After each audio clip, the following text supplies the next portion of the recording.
राम हरे हरे। तो मंचासीन हमारे कमल लोचन प्रभु, हर्ष गोविंद प्रभु, बलवंत भाई, गोपाल जी,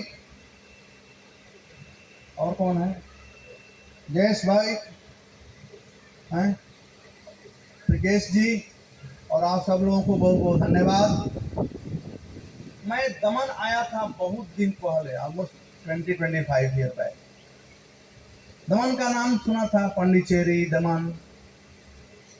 और मैं जब आया तो पता नहीं कहाँ से हम लोग गाड़ी आई, दोनों साइड मछुआरों का घर था। तो वह देख करके मैं कहा कि दमन है क्या, लोग इतना बात करते हैं।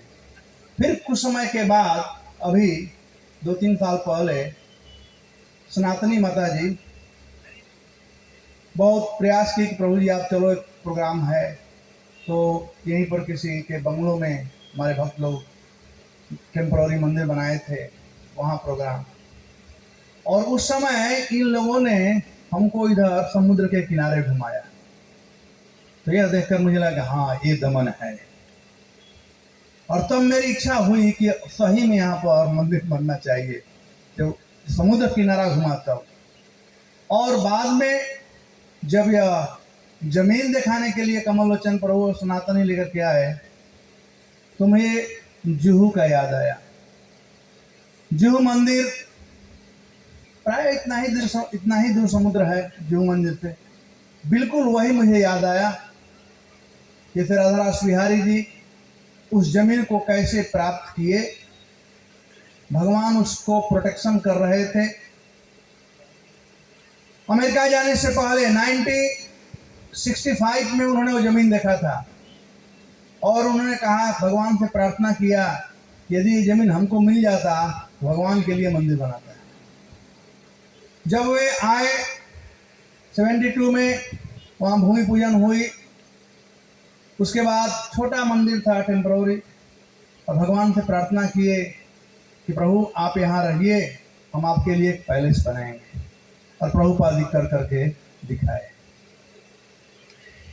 रिपीटिशन होते आ रहा है। अब ये लोग लंदन में रहते हैं, ये जमीन कितना दिन से खाली पड़ा हुआ था।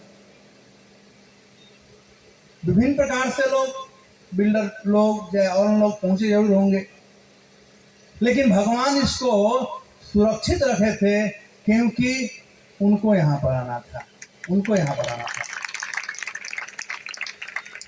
दूसरा बात, मैं जयेश भाई ये कह सकता हूँ, माता जी सुनती हो तो आपको भी मैं कह सकता हूँ यह बात, जब जुहू मंदिर बन रहा था तो हमारे एक सेठी जी थे, पीएल सेठी, अब बेचारे नहीं रहे। उन्होंने भक्तों को रहने के लिए आवास बनाया और मंदिर बनाने में सहयोग कर रहे थे। जब भूमि पूजन हुआ तो उस दिन, भूमि पूजन के दिन, उनकी पत्नी, जैसे आज लोग पैसा फेंक रहे थे, सब डाल रहे थे, तो उनकी पत्नी, उनके हाथ में 4 सोने के कंगन थे, वो निकाल करके प्रभुपाद जी को दे दिया। वैसे ही आज जयेश भाई अपने हाथ से निकाल करके, वो क्या क्या बोलते हैं उसको, ब्रेसलेट, सोने का ही है ना आजकल, नहीं लंदन के हैं भाई, तो वो आज दे दिए कि चलिए शुरू किया जाए मंदिर।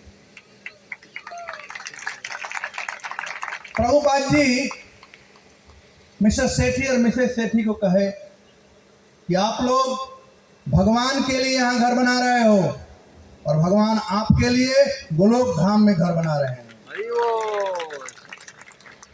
तो शुद्ध भक्त का कहा गया बात भगवान भी नहीं टाल सकते हैं। जैसे आप लोग जानते हो, हिरण्यकशिपु ने प्रहलाद से पूछा, क्या तुम्हारे भगवान खंबे में है? कहाँ है उस खंबे में? भगवान को आना पड़ा खंबे से, बिना बाप माँ के आना पड़ा, खंबे से आना पड़ा, क्योंकि भक्त जब बात कह देते हैं भगवान पूरा करते हैं। तो प्रभुपाद जी की बात है। तो मैं केवल धन्यवाद ही बोलना चाहूंगा आप सभी भक्तों को, मुख्य करके डोनर लोग तो हैं ही, लेकिन यहाँ जितने ये कमेटी मेंबर हैं, गोपाल भाई, बालू भाई, ईश्वर भाई, शांतु भाई, प्रकाश पटेल, सुरेश पटेल, शंकर पटेल, विशाल कुंद्रा, रमेश पटेल, कालावती पटेल, चक्कू पटेल, सतीश टंडेल, भावना जी पटेल, पवन अग्रवाल और साथ साथ हमारे मित्र और कमेटी मेंबर बलवंत भाई और बॉबी। कहाँ गया है इधर? लेकिन इसके बावजूद मैं इन भक्तों को कैसे भूल सकता हूं जिन्होंने अतिक परिश्रम किया यहाँ के लिए। जगदीश भाई और सनातनी माता जी।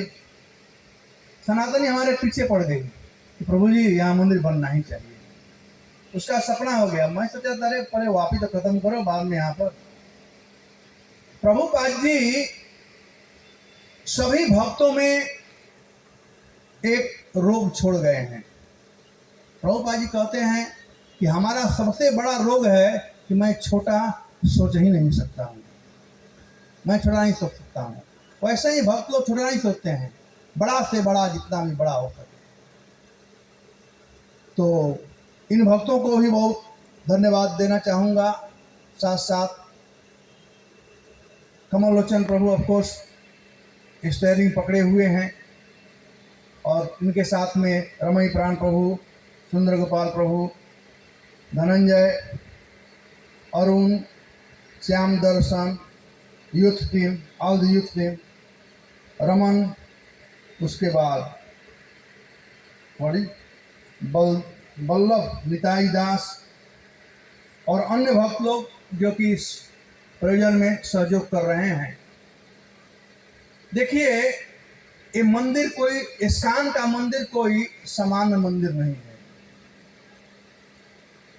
कृष्ण जब चाहे तो कोई रोक नहीं सकता है किसी काम को। ये हमारा इस महीने में या 10 दिन में ये तीसरा भूमि पूजन है। 17 तारीख को जयपुर के नज़दीक एक जगह है सीकर, और उससे 15 किलोमीटर पहले एक जगह है रेवासा। तो वहाँ पर हमारे एक बुधिया जी हैं कलकत्ता वाले, उन्होंने 100 एकड़ जमीन दिया और वहाँ पर हमने भूमि पूजन किया वैदिक विलेज बनाने के लिए। जैसे तलासरी है, तलासरी के समान वैदिक विलेज। हमारा इच्छा है कि प्रत्येक डिस्ट्रिक्ट में एक मंदिर हो और प्रत्येक स्टेट में एक वैदिक विलेज हो,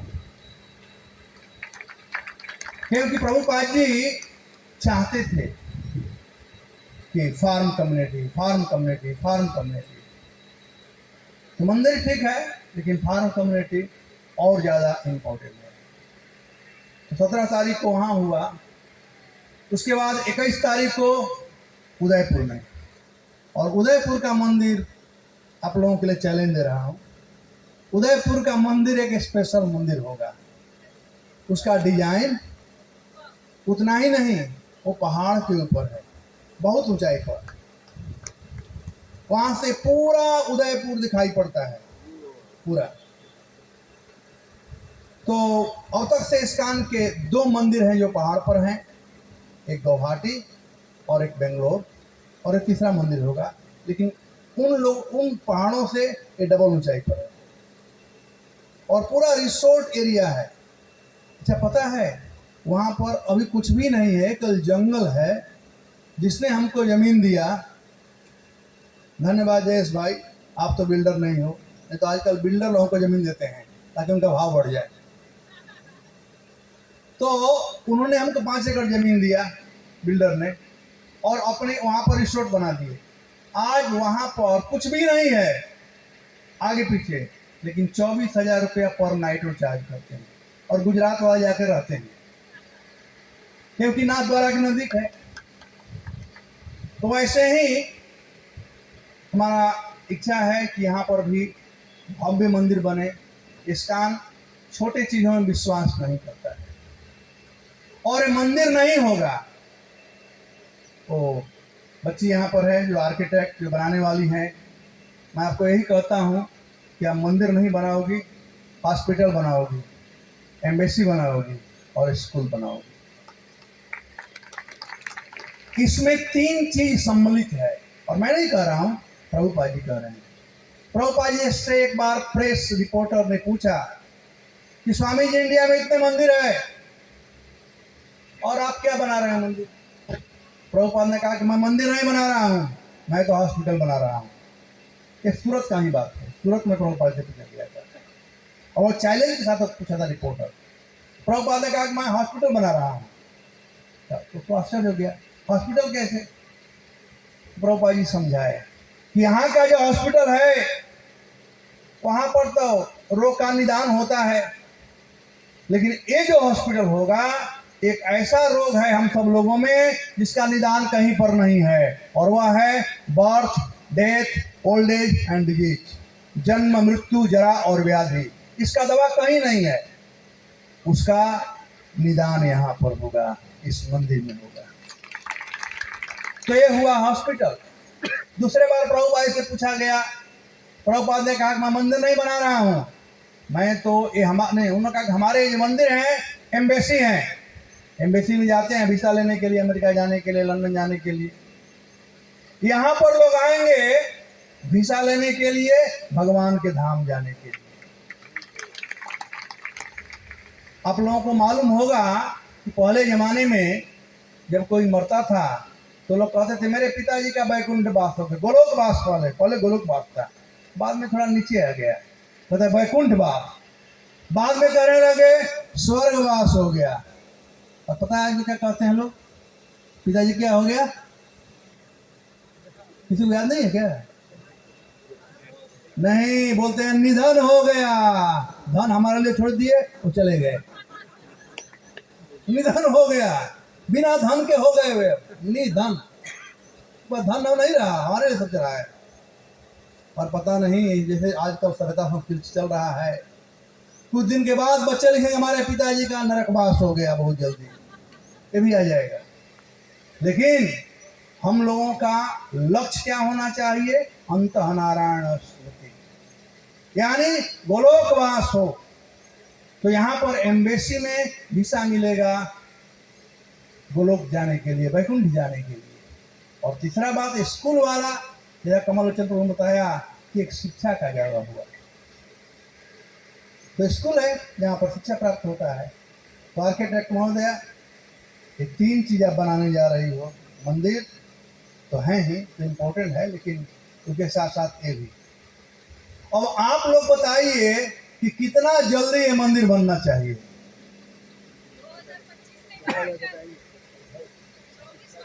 नहीं, गोपाल भाई तो नहीं, इनको नहीं, पहले आप लोग बताओ कब तक आप चाहते हो मंदिर बनना चाहिए?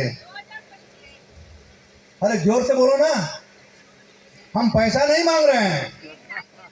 कितना साल? 1 साल, 2 साल, 3 साल, कितना? 3 साल के अंदर। 3 साल वाले हाथ उठाओ। 3 साल के अंदर। चलो 3 साल। गोपाल भाई ठीक है ना? मैं एक, देखो कल्पेश भाई आ रहे हैं, धीरे धीरे पैसा बना करके आ रहे हैं। अरे आओ इधर आ गया। एक बार क्या हुआ, एक कहानी समझाता हूँ आप लोगों को, कहानी की जरा सा समझ जाओगे। यह कमल वचन प्रभु ने कहा ना कि हम लोग जब माइक लेते हैं तो छोड़ने का मन नहीं करता है। एक बार क्या हुआ कि एक गांव में एक आदमी रहता था और वो कभी ट्रेन पर नहीं चढ़ा था। तो एक दिन उसकी इच्छा हुई कि चलो हम ट्रेन पर चढ़ते हैं। तो ट्रेन का रिजर्वेशन करा लिया, सब करा लिया, अब पूरा तैयारी कर करके दूसरे दिन अब जा रहा था स्टेशन।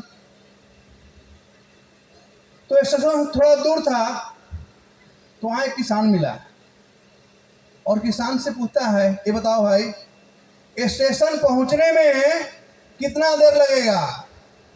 तो आदमी कुछ बोलिए नहीं रहा। फिर पूछा, ये भाई बताओ स्टेशन पहुंचने में कितना देर लगेगा? वो आदमी कुछ भी नहीं बोल रहा है। तीसरा बार सोचा कि शायद बहरा है, सुन नहीं रहा है।